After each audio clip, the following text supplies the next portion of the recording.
பிறகு யாரையும் So I will be very brief today. இன்று தேவ செய்தியை நான் துரிதமாக சுருக்கமாக சொல்ல விரும்புகின்றேன். Please turn to 2 Chronicles chapter 20. 2 நாளாகமம் 20ஆம் அதிகாரத்திற்கு தயவு செய்து வாருங்கள்.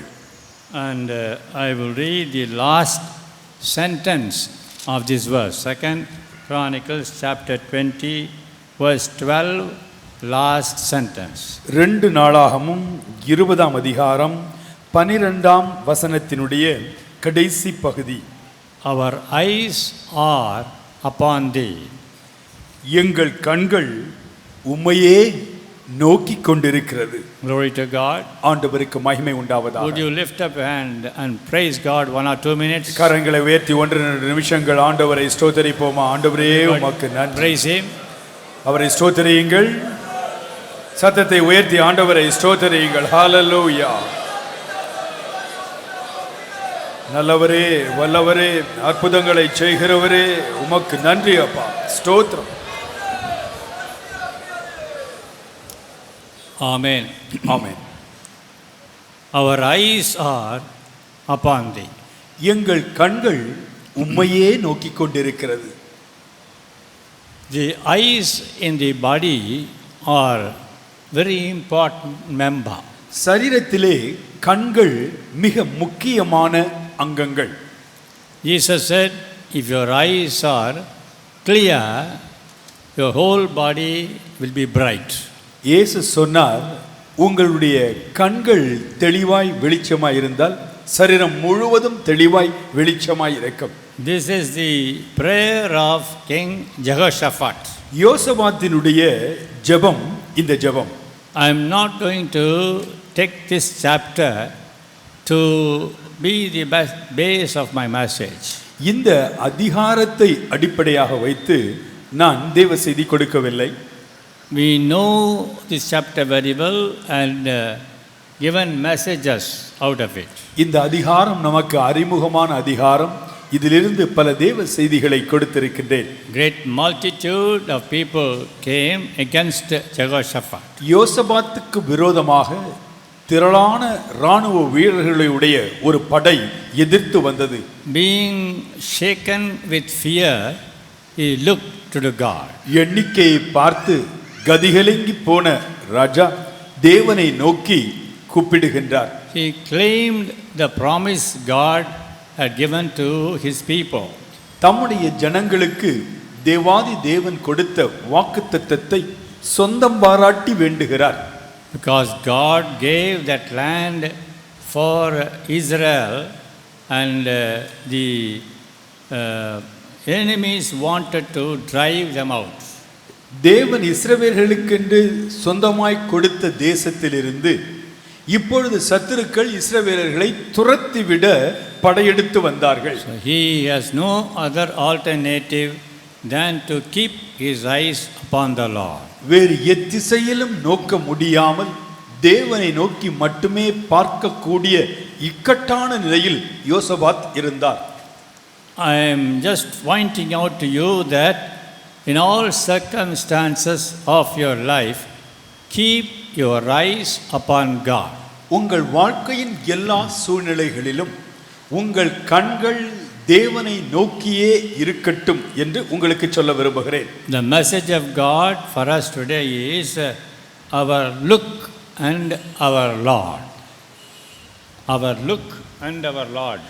இன்று தேவ செய்தியினுடைய தலைப்பு என்னவென்றால் நம்முடைய கண்களின் நோக்கமும் கர்த்தரும் என்பதுதான். Our eyes, our look should be only on the Lord. நம்முடைய கண்கள் கர்த்தர் மீது மட்டுமே பதிந்திருக்க வேண்டும். The Lord gave me a few verses in Psalms. சங்கீதங்களிலிருந்து சில வசனங்களை ஆண்டவர் எனக்கு நினைவூட்டினார். All those verses are confined to the eyes God has given us.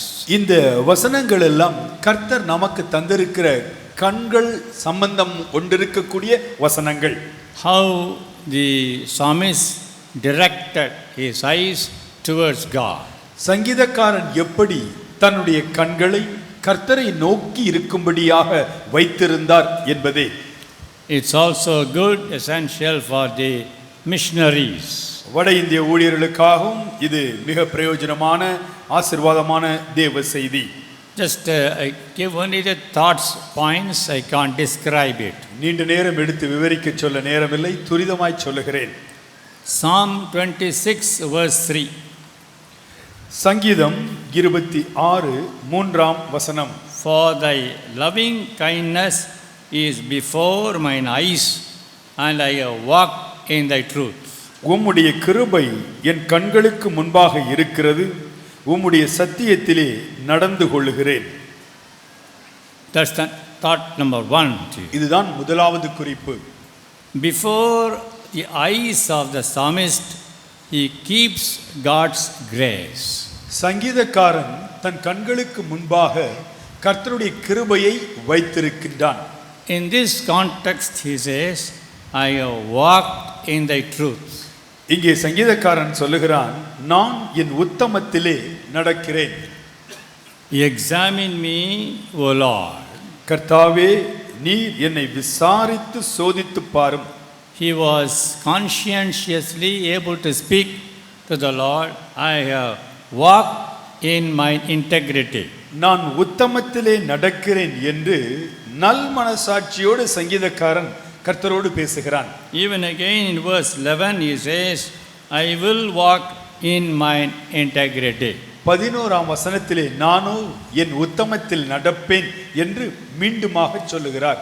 The reason why he keeps his eyes upon God is to walk in the truth. கர்த்தர் மீது கண்களை வைப்பதனுடைய நோக்கம் சத்தியத்திலே நடப்பதற்காகவே. Glory to God. தேவனுக்கு மகிமை உண்டாவதாக. There are ever so many temptations around us to deviate from this truth. சத்தியத்திலிருந்து நம்மை திசை திருப்பும்படியாக எத்தனையோ சோதனைகள், இச்சைகள் முயற்சி செய்கின்றன. Our spiritual standard is the most important fact to concentrate than our other dependence. நம்முடைய வாழ்க்கையிலே நாம் அதிக முக்கியத்துவம் கொடுக்க வேண்டியது நம்முடைய ஆவிக்குரிய தன்மையே. If you go to the New Testament, புதிய ஏற்பாட்டு பகுதிக்கு வருவீர்கள் என்றால் saints of God like Paul, Peter and others, they gave much importance to the grace of God to grow, to keep up that spiritual standard. Pavul, பேதுரு போன்றவர்கள் தங்களுடைய ஆவிக்குரிய வாழ்க்கைக்கு மிகுந்த முக்கியத்துவம் கொடுத்தார்கள். தேவ கிருபையை சார்ந்திருந்தார்கள். 1 Corinthians 15 chapter verse 10 says, 1 கொரிந்தியர் 15ஆம் அதிகாரம் 10ஆம் வசனம் சொல்லுகிறது. 1 Corinthians 15:10 I read. 1 கொரிந்தியர் 15:10. But by the grace of God I am what I am. ஆகிலும் நான் இருக்கிறது தேவ கிருபையினாலே இருக்கிறேன். His grace which was bestowed upon me was not in vain. அவர் எனக்கு அருளிய கிருபை விருதாவாய் இருக்கவில்லை. But I labored more abundantly than they all. அவர்கள் எல்லாரிலும் நான் அதிகமாய் பிரயாசப்பட்டேன். Yet not I, but the grace of God which was with me. ஆகிலும் நான் அல்ல, என்னுடனே இருக்கிற தேவ கிருபையே அப்படி செய்தது. The psalmist said, சங்கீதக்காரன் சொன்னார், I keep thy grace before mine eyes. கர்த்தரின் கிருபையை என் கண்களுக்கு முன்பாக வைக்கிறேன். The question comes, what for? எதற்காக என்பது ஒரு கேள்வி. It is to walk in integrity. உத்தமத்திலே நடப்பதற்கு. It is to walk in the truth. சத்தியத்திலே நடப்பதற்கு. It is to walk and grow in the spiritual life. ஆவிக்குரிய வாழ்க்கையிலே வளர்ந்து தேர்ச்சி பெறுவதற்கு. The concrete example from the scripture is Paul himself. வேதாகமத்திலிருந்து நல் உதாரணத்தை பார்க்க வேண்டுமென்றால் பவுலடிகளின் வாழ்க்கை ஒரு அற்புதமான உதாரணம். He was able to lead a better life, or I should say ministry, than all others apostles. மற்ற அப்போஸ்தலர்களை காட்டிலும் அதிகமாக பிரயாசப்பட்டு ஊழியம் செய்ய பவுலால் முடிந்தது. And he gives the reason for it. அது எப்படி சாத்தியமாயிற்று என்று காரணத்தை அவரே சொல்லுகிறார். He didn't mention his ability, his qualification, how he sat at the feet of Gamaliel. அவர் தன்னுடைய திறன்களை குறித்தோ தகுதிகளை குறித்தோ கமாலியேலின் பாத படிகளில் படித்ததை குறித்தோ சொல்லவில்லை. He says, I labored more abundantly than they all. மற்றெல்லாரை காட்டிலும் நான் அதிகமாய் பிரயாசப்பட்டேன். I don't know whom he means. மற்றவர்கள் என்று யாரை அவர் குறிப்பிட்டாரோ தெரியவில்லை. Most probably other apostles, other disciples. ஒருவேளை மற்ற அப்போஸ்தலர்கள் மற்ற சீஷர்களை அவர் ஒப்பிட்டு இதை சொல்லி இருக்கலாம். It's not because of any other reason. வேறு எந்த காரணத்தினாலும் அல்ல. He was able to clearly point out, yet not I, but the grace of God which was bestowed on me, with me. ஆகிலும் நான் அல்ல, என்னுடனே இருக்கிற தேவ கிருபையே அப்படி செய்தது. In this Sunday service, இந்த ஞாயிற்றுக்கிழமை ஆராதனையில் I want you and I to focus our eyes on God for this reason first. நீங்களும் நானும் முதலாவதாக இந்த காரணத்திற்காக கர்த்தர் மீது கண்களை வைக்க வேண்டும். Usually we keep our eyes upon God for victory, for some other benefit. பொதுவாக நாம் கர்த்தர் மீது வெற்றிக்காக ஆசீர்வாதங்களுக்காக நம்முடைய கண்களை வைப்பதுண்டு. To pass an examination, ஒரு தேர்விலே வெற்றி பெறும்படியாக, or to get some promotion, இல்லாவிட்டால் பதவி உயர்வு பெறும்படியாக, or to get some profit, இல்லாவிட்டால் லாபம் பெருகும்படியாக, worldly benefits. உலகபூர்வமான ஆசீர்வாதங்கள். But the writer of the psalm didn't say that. ஆனால் சங்கீதக்காரன் அப்படி சொல்லவில்லை. Thine eyes are before me. என் கண்கள் எப்பொழுதும் எதற்காய் நோக்கமாய் இருக்கிறது? What for? எதற்காக? To walk in integrity, to walk in the truth. உத்தமத்தில் சத்தியத்தில் நடக்கும்படியாக. Paul confirms that statement. Pavul அந்த சொற்றொடரை உறுதிப்படுத்துகின்றார். He labored more than they all. மற்றவர் எல்லாரை காட்டிலும் அதிகமாய் பிரயாசப்பட்டார். In the scripture, at some context we find laboring refers to prayer. வேதாகமத்திலே பிரயாசம் என்பது ஜெபத்தை சில இடங்களில் சுட்டிக்காட்டுகிறது. Epaphras labored in prayer, it is written. எப்பாப்பிராத்து ஜெபம் பண்ணி வேண்டிக் கொள்வதிலே பிரயாசப்பட்டான். If you read Colossians chapter 4 verse 12, கொலோசியர் 4:12 சொல்லுகிறது. he labored in prayer. அவன் ஜெபத்திலே பிரயாசப்பட்டான். You see, prayer also is a kind of laboring. ஜெபம் பண்ணுவதும் ஒரு பிரயாசம்தான்.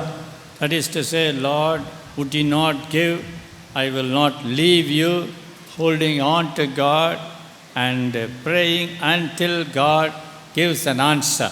ஆண்டவரே, உம்மையே நம்பி இருக்கிறேன், உம்மை விட்டால் வேறு கதி இல்லை, நீர் எனக்கு உதவி செய்யாவிட்டால் யார் செய்வார்கள், ஆகவே உதவி செய்யும் வரை நான் உம்மை விடமாட்டேன் என்று தொடர்ந்து பிரயாசப்பட்டு ஜெபிப்பது. So Paul says, பவுல் சொல்லுகிறார், I labored more than they all. மற்றெல்லாரை காட்டிலும் நான் அதிகமாய் பிரயாசப்பட்டேன். Besides prayer, it also means ministry. இந்த பிரயாசம் என்பது ஜெபத்தை மட்டுமல்ல, ஊழிய செயல்பாடுகளையும் காட்டுகிறது. Brethren, சகோதரரே, there were great men of God like Peter, John, James and so on. பேதுரு, யோவான், யாக்கோபு போன்ற மாபெரும் தேவ மனிதர்கள் வாழ்ந்தார்கள். They were all with Jesus. அவர்கள் எல்லோரும் இயேசுவுடனே 3.5 ஆண்டுகள் கூட இருந்தவர்கள். They too labored, அவர்களும் பிரயாசப்பட்டார்கள், ministered. ஊழியம் செய்தார்கள். But Paul excelled all those other people. ஆனால் மற்றெல்லாரை காட்டிலும் பவுல் அதிகமாய் பிரயாசப்பட்டார். The reason is the grace of God. காரணம் என்ன?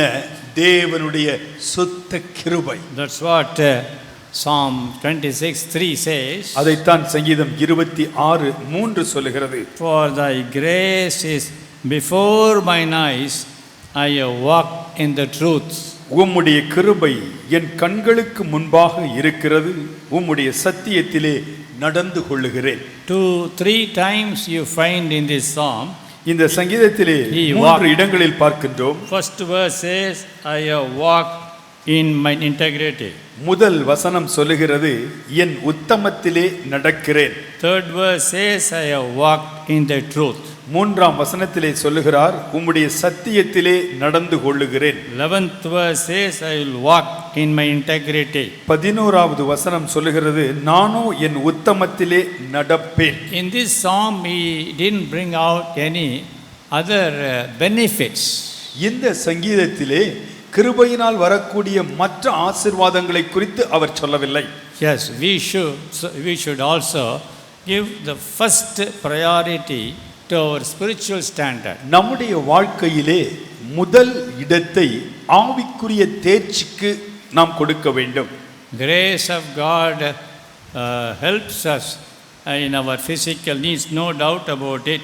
தேவ கிருபை நம்முடைய சரீர தேவைகளை சந்திக்கிறது, சந்தேகமே இல்லை. But at the same time, more than that, our spiritual side is important. ஆனால் அதே நேரத்திலே சரீர தேவைகளை காட்டிலும் ஆவிக்குரிய வளர்ச்சி மிக முக்கியம். Going to the epistle of Peter, பேதுரு எழுதிய நிருபத்திற்கு வாருங்கள்.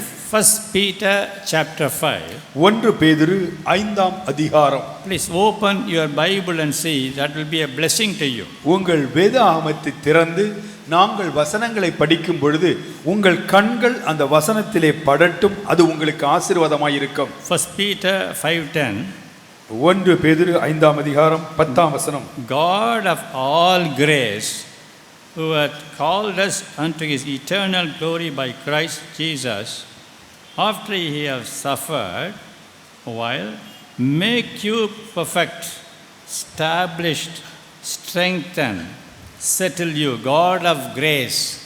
கிறிஸ்து இயேசுவுக்குள் நம்மை தமது நித்திய மகிமைக்கு அழைத்தவராய் இருக்கிற What will he do? சகல கிருபையும் பொருந்திய தேவன் என்ன செய்வார்? See, God, he is God of all grace. அவர் சகல கிருபையும் பொருந்திய தேவன். That grace is before mine eye. அந்த கிருபை என் கண்களுக்கு முன்பாக இருக்கிறது. What will it do? அந்த சகல கிருபை எனக்கு என்ன செய்யும்? Make you perfect.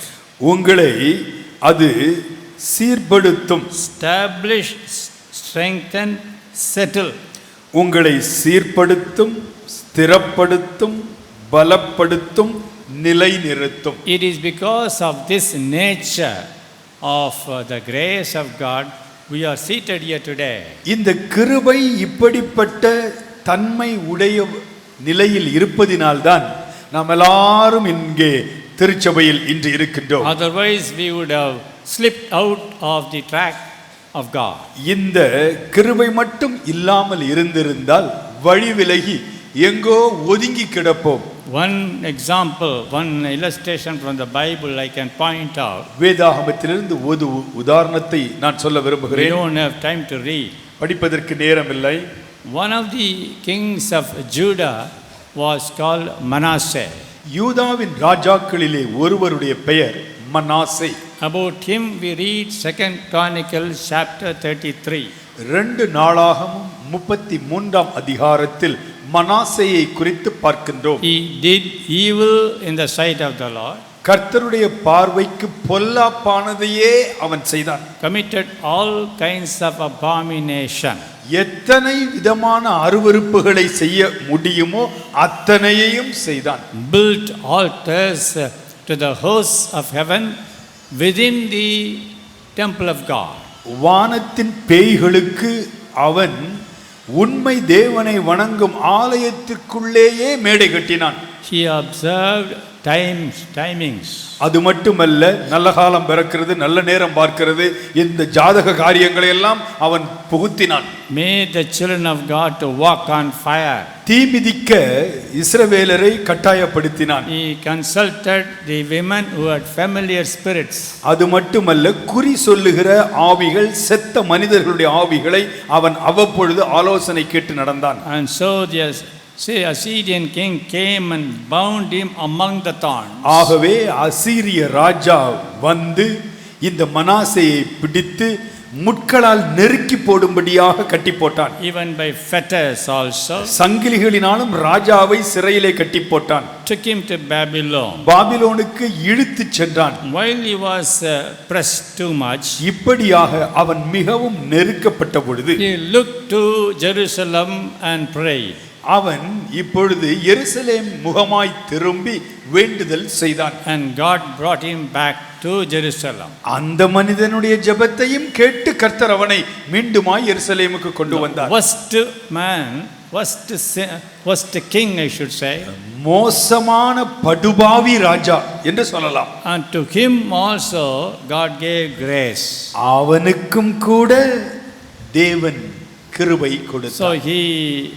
So he strengthened him, அந்த மனாசேயை தேவன் பலப்படுத்தினார், sanctified him, அவனை பரிசுத்தப்படுத்தினார், forgave him, brought him back. அவனுடைய பாவங்களை எல்லாம் மன்னித்தார், ஆதி நிலைக்கு திரும்ப கொண்டு வந்தார். As we read in 1 Peter chapter 5, he made him perfect, established, strengthened and settled. கவனியுங்கள், 1 பேதுரு 5:10 சொல்லுகிறது, சகல கிருபையும் பொருந்திய தேவன் தாமே உங்களை சீர்படுத்தி, ஸ்திரப்படுத்தி, பலப்படுத்தி, நிலை நிறுத்துவாராக. Ask a question. உங்களை பார்த்து ஒரு கேள்வி கேட்கிறேன். What is a secret? ரகசியம் என்ன? What is a secret? ரகசியம் என்ன? The grace of God. தேவ கிருபை. Hallelujah. Hallelujah. Let me keep the grace of God before mine eye. நான் என் கண்களுக்கு முன்பாக கர்த்தரின் கிருபையை வைப்பேன். Don't keep your ability. உங்களுடைய திறமைகளை உங்கள் கண்களுக்கு முன்பாக வைக்க வேண்டாம். Not your intelligence. புத்தி கூர்மையை உங்கள் கண்களுக்கு முன்பாக வைக்க வேண்டாம். Not your qualification. உங்கள் தகுதிகளை கண்களுக்கு முன்பாக வைக்க வேண்டாம். Not your vigilance even. உங்களுடைய விழிப்பாய் இருக்கும் தன்மையை கூட நம்ப வேண்டாம். You must only say grace of God, grace of God, grace of God, grace of God. என் கண்களுக்கு முன்பாக கர்த்தருடைய கிருபை, கர்த்தருடைய கிருபை, அதையே நம்புகிறேன், அதையே சார்ந்திருக்கிறேன். கர்த்தருடைய கிருபை, கிருபை என்று சொல்லுங்கள். Our eyes are upon thee. எங்களுடைய கண்கள் கர்த்தாவே உம்மீது நோக்கமாய் இருக்கிறது. What for? எதற்காக? To look to God's grace. தேவ கிருபைக்காக. Number 2. இரண்டாவதாக, I give you like a lesson. பாடத்தை போல உங்களுக்கு போதித்துக் கொண்டிருக்கிறேன். Psalm 121. 121ஆம் சங்கீதம். I will read 1 and 2 verses. முதல் 2 வசனங்களை நாங்கள் படிக்கின்றோம். Psalm 121, 1 and 2. 121 முதல் 2 வசனங்கள். I will lift up mine eye unto the hills, from whence cometh my help. My help cometh from the Lord which made heaven and earth. எனக்கு ஒத்தாசை வரும் பர்வதங்களுக்கு நேராக என் கண்களை ஏறெடுக்கிறேன். வானத்தையும் பூமியையும் உண்டாக்கின கர்த்தரிடத்திலிருந்து எனக்கு ஒத்தாசை வரும். Here also you find mine eyes. என் கண்கள் என்ற வார்த்தைகளை பார்க்கின்றோம். I am pointing out today our eyes. நம்முடைய கண்களை குறித்து நான் உங்களோடு பேசிக் கொண்டிருக்கிறேன். Jehoshaphat said, our eyes are upon thee. யோசபாத் சொன்னார், என் கண்கள் கர்த்தாவே உம்மையே நோக்கி I இருக்கிறது. just analyzed the scripture a bit to find out for what reason.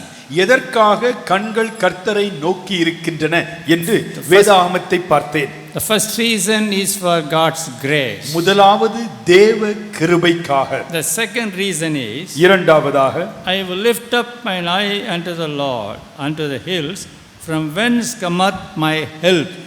எனக்கு ஒத்தாசை வரும் பர்வதங்களுக்கு நேராக என் கண்களை ஏறெடுக்கின்றேன்.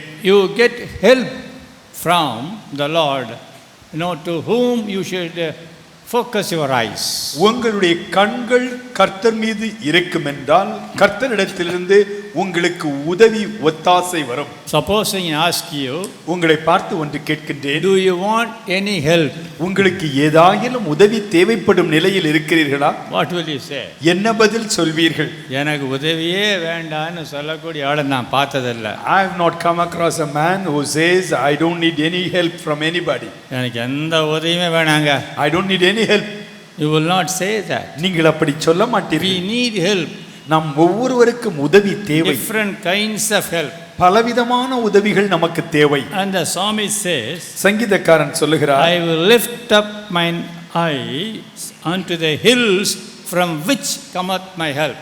எனக்கு ஒத்தாசை வரும் பர்வதங்களுக்கு நேராக என் கண்களை ஏறெடுக்கின்றேன். What hill it is?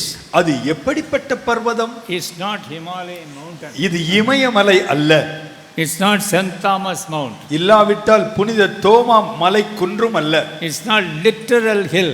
எழுத்தின்படியான எந்த மலையும் அல்ல. Our hill is the Lord God.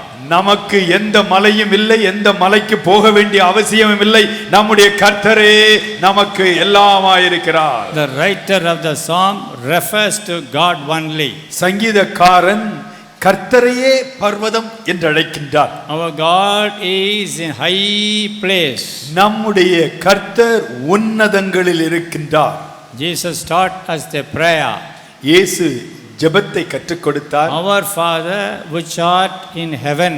பர மண்டலங்களில் இருக்கிற எங்கள் பிதாவே என்று பிரார்த்தனையை துவங்கினார். Where is he? அவர் எங்கே இருக்கின்றார்? He is in heaven. அவர் உயர்ந்த பரமண்டலத்தில் இருக்கின்றார். High lifted place. மிக உயர்ந்த உன்னதமான இடம். Yes, my brother, sister. அன்பான சகோதர சகோதரிகளே, Your help comes from that high hill God. உங்களுக்கு தேவையான உதவி அந்த உயர்ந்த பர்வதமாகிய கர்த்தரிடத்திலிருந்து வருகிறது. Now mistake we do is, நாம் செய்கிற தவறு என்னவென்றால், instead of looking up, we look sideways. நாம் மேலே நோக்கி பார்ப்பதற்கு பதிலாக நம்முடைய கண்கள் இந்த பக்கம் அந்த பக்கம் நோக்குகிறது. We should say, Lord, give me.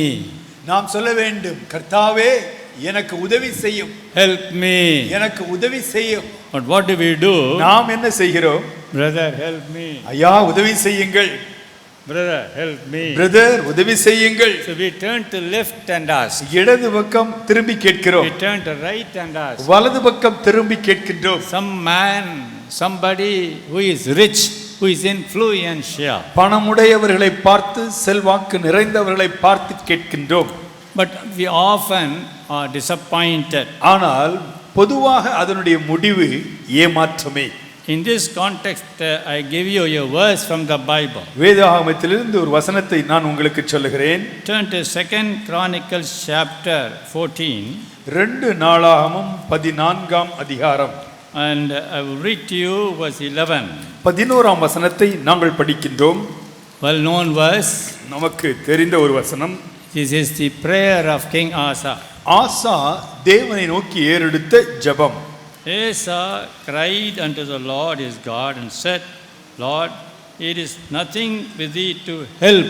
Note that.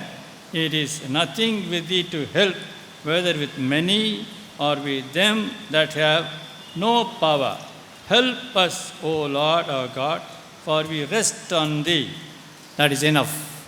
ஆசா தன் தேவனாகிய கர்த்தரை நோக்கி கூப்பிட்டு, கர்த்தாவே பலமுள்ளவனுக்காகிலும் பலனற்றவனுக்காகிலும் உதவி செய்கிறது உமக்கு லேசான காரியம். The Ethiopians came, 10 lakhs of people, more than 10 that. லட்சம் எத்தியோப்பியர்கள் எதிராக வந்துவிட்டார்கள். They came with chariots and horses. அவர்கள் குதிரைகளோடும் ரதங்களோடும் வந்தார்கள். At that time, Asa prayed to God. அப்பொழுது ஆசா தன் தேவனாகிய கர்த்தரை நோக்கி கூப்பிட்டான். He repeats the very same word the psalmist said. சங்கீதக்காரன் சொன்ன அதே வார்த்தைகளை இங்கே இந்த மனிதனும் சொல்லுகிறான். The psalmist said, my eyes look unto thee, from whence cometh my help. எனக்கு ஒத்தாசை வரும் பர்வதங்களுக்கு நேராக என் கண்களை ஏறெடுக்கிறேன் என்று சங்கீதக்காரன் சொன்னான். தமிழ்ல சொல்லுவோமானா, இன்னொரு விதத்தில் சொல்லுவோமானா, எனக்கு உதவி, my help comes from you. ஒத்தாசை என்பதற்கு பதிலாக எனக்கு உதவி செய்கிற கர்த்தாவே, பர்வதமாகிய உம்மை நோக்கி பார்க்கிறேன் என்று சங்கீதக்காரன் சொன்னான். அப்படியே ஏசாவும் சொல்கிறான். Praise God. ஆண்டவருக்கு ஸ்தோத்திரம். Because they knew very well help comes from the Lord only. ஏனென்றால் உதவி உண்மையாய் கர்த்தரிடத்திலிருந்து தான் வரும். Here is a thought for you. இங்கே நீங்கள் கவனிக்க வேண்டிய ஒரு It குறிப்பு. is nothing with thee to help, whether with many or with them that have no power. பலம் உள்ளவனுக்காகிலும் பலனற்றவனுக்காகிலும் உதவி செய்வது உமக்கு லேசான காரியம். Irrespective of our strength, God helps. மனிதருடைய பலங்கள் எப்படி இருந்தாலும் கர்த்தர் நமக்கு உதவி செய்கிறார்.